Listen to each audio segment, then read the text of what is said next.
Hi, I'm Brian Falkner, and I'd like to read to you from my book, Shooting Stars. Firstly, though, the blurb from the back. Egan Tucker is 15 and has been in hiding his entire life. He has never known television, the internet, or even electricity. He's never seen hot and cold running water or a flush toilet. His food comes from the forest or the stream, not from a supermarket. The boundaries of his world are the hills that surround the tiny valley he calls home. But Egan's life is about to change. Forced to leave his home, he must venture out into a world that is unlike anything he has ever known. He is not ready for this world, and the world is not ready for Egan. So this is Shooting Stars, which is a diary, and I'd like to read from chapter 3, December the 3rd. There is so much to write about today. Today I went pigging with Jack. We found the old boar, but I didn't kill it. The soldier did that. But if I want to be a writer like Hemingway someday, then I should tell it the way it happened from the beginning. The captain cooker came back overnight, pushed right through our fancy, new, escaped from a lunatic asylum fence, and did even more damage than yesterday. This is a big pig. Moma cried when she saw what happened. She told me not to hunt the pig, and I didn't say anything. I was too angry. Besides, if I said I wouldn't, then I did, that would be a lie. Moma was too busy trying to fix up the mess in the garden to notice that I didn't answer. Or maybe she just figured that I'd already promised not to hunt it, but that was yesterday, and I didn't hunt it yesterday. After we'd cleaned up again and fixed up the fence again, I took off towards the waterhole. But really, I doubled back to the hut and got the knife and the crossbow and Crackerjack, my dog, Jack for short. He's 3. He's brave and strong. Moma brought him to replace Chunder. With a smaller pig, I just used the sticking knife, but this Captain Cooker was clearly way too big for that. Usually I only use the crossbow for deer, and very occasionally, never during hunting season. I didn't like to be out on the trails when there were hunters around. For one, they might see you. For two, they might mistake you for a deer and shoot you. Hunters are stupid like that. I knew that when I didn't come back from the waterhole, Moma would know where I'd gone. But by then it'd be too late. So I'd take my punishment when I got home.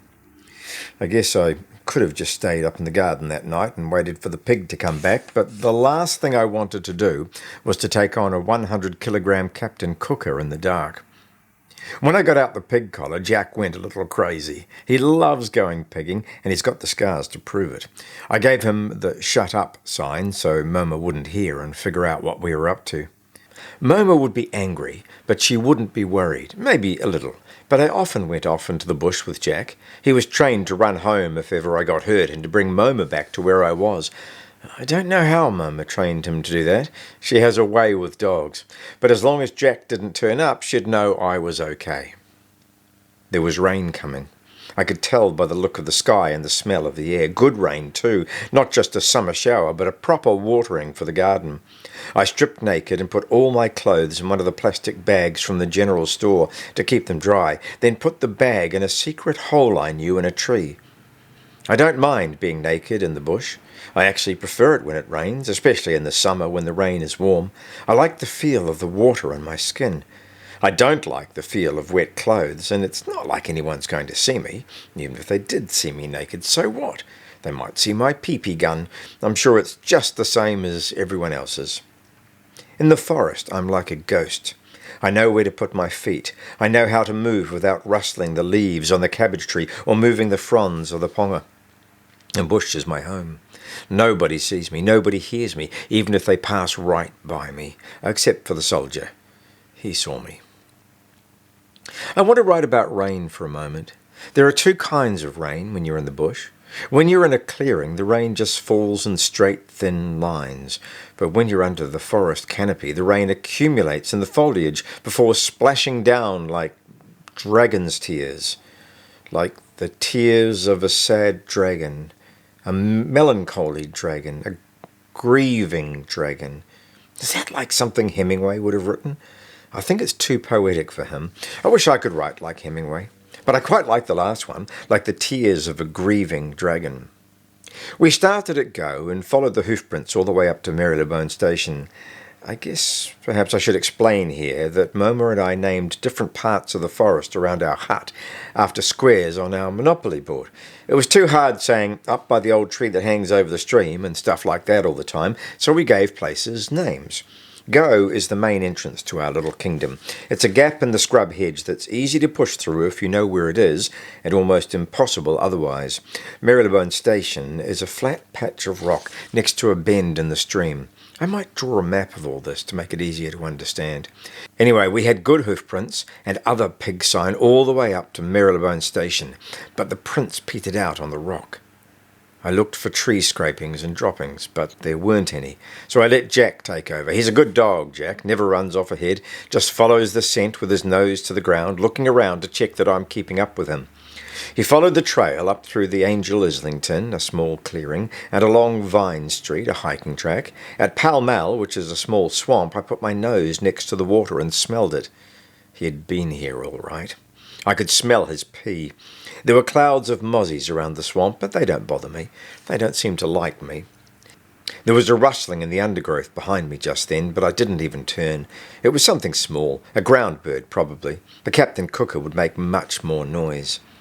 I finally got a real indication of his size at an old kauri tree just a few metres from Pall Mall. He'd rubbed himself on this one, and by the height of the rubbing he was huge, at least 150 kilos. Suddenly the crossbow and the sticking knife seemed very small. I tightened Jack's collar around his chest. The crossbow bolts were sharp. I'd sharpened them myself, but even with the crossbow I knew I'd have to get close. If I missed his heart, then he'd either turn on me or take off and I'd lose the bolt. There was a tui singing in a tree nearby. They used to call it a parson bird because it has a little tuft of white under its chin. I was happy to see it because tuis bring good luck. I whistled back. They like it when you do that. The pigs seemed to be heading towards Piccadilly, where two hunting trails cross. I nearly got caught by some bush lawyer following him there. It's a vine with curving thorns. Stings like anything, and it can take ages to disentangle yourself. I saw it just in time, and we skirted around it. It's bad enough on clothes, but horrible on bare skin. We finally saw the pig at Trafalgar Square, just along from Piccadilly. It's a small clearing around a rocky shelf. He was up on the shelf, and, geez, he was big. The biggest pig I've ever seen.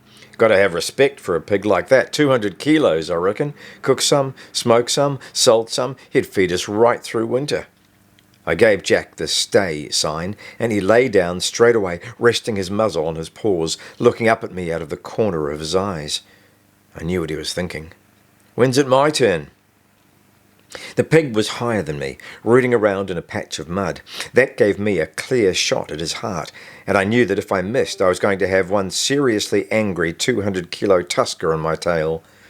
I crawled into the middle of a fairly dense patch of bush where he wouldn't see me. A couple of wood pigeons warbled their warning tune to each other, but the pig took no notice. I loaded the crossbow silently. I'd already tensioned it, so just had to slot in the bolt. He turned around as I did that. I waited. I wasn't going to shoot him in the arse for lots of reasons. A helicopter flew overhead as I was waiting. I see them occasionally, sometimes dragging deer carcasses out of the bush, sometimes dragging tourists from Auckland around on sightseeing tours. I don't know which kind this was. I couldn't see it, just hear it through the trees. It didn't seem to disturb the pig. He just kept grunting around up on the rock. Eventually he turned again, and I lined up carefully, allowing for drop, but not for breeze. There wasn't enough wind to make a difference at that range. Jack stayed still. He's a good dog like that. Just as I was about to fire, I heard a noise, not of the forest. My finger froze on the trigger. I cocked my head to one side, listening intently. There it was again, and this time there was a light metallic click. There was a hunter in the forest. I forced my body to stay still. I told my heart, which was racing, to calm down. I took long, deep, slow breaths and waited. It would be a shame to miss out on all that pork. But the main thing was to keep him out of our garden. It didn't really matter to me who killed the pig. I hoped the hunter would be a good shot. If not, then the pig would run, and I'd have to spend all day tracking him again, or worse, he'd be wounded and attack. Something else occurred to me as I waited. Up until that last moment, I hadn't heard the hunter. Usually I hear them a mile off, but this guy was perhaps 30 meters from me, and I hadn't even known he was there until just now. Maybe I was concentrating too hard on the pig, or maybe the sound of the helicopter had masked his movements, but I didn't think so. This guy was good. I crept backwards silently, hiding even deeper in the patch of brush. I gave Jack the "shut up" sign twice. There was no sound or movement at all. The pig lifted its head, sniffing at the air. He was a clear, easy target. Why didn't the hunter take the shot? What was he waiting for? It wasn't one of those photo hunters. I'd seen plenty of them traipsing through the forest with a camera instead of a gun hanging from their shoulder, but the click I had heard was the click of a safety catch on a rifle. Still no shot. I wondered if the hunter was stalking something else, but there was nothing else around here to stalk. I was certain of that. If there was a deer or another pig, I'd have heard them. Then I realized there was another animal in this part of the forest, and that was what he was stalking. He was stalking me.